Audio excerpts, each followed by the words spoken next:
गोष्टी मनात ठेवा, काही गोष्टी बोलून दाखवल्यानंतर महागात पडतं. अजित पवारांचा कोकाटेंना सल्ला.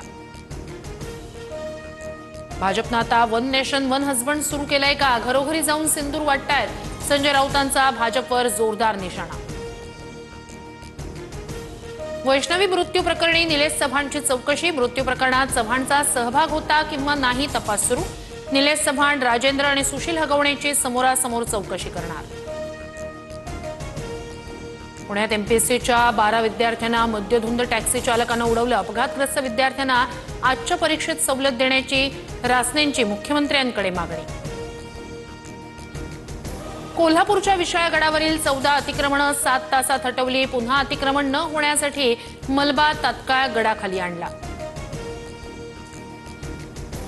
देशातील कोरोना रुग्णांची संख्या 3000वर. 24 तासात 4 जणांचा मृत्यू. केरळमध्ये सर्वाधिक 1336 सक्रिय कोरोना रुग्ण.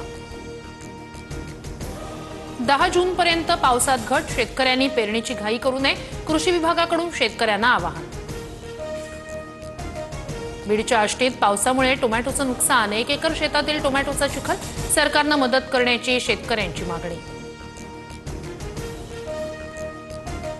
जळगाव जिल्ह्यात पाणी टंचाई. मे महिन्याच्या शेवटच्या आठवड्यात पाणी टंचाईच्या झळा. 16 गावांमध्ये 20 टँकरद्वारे पाणी पुरवठा. सीएनजीच्या किमतीत आजपासून वाढ. मुंबई, ठाणे आणि एमएमआर भागात सीएनजी 80 रुपये प्रति किलो मिळणार.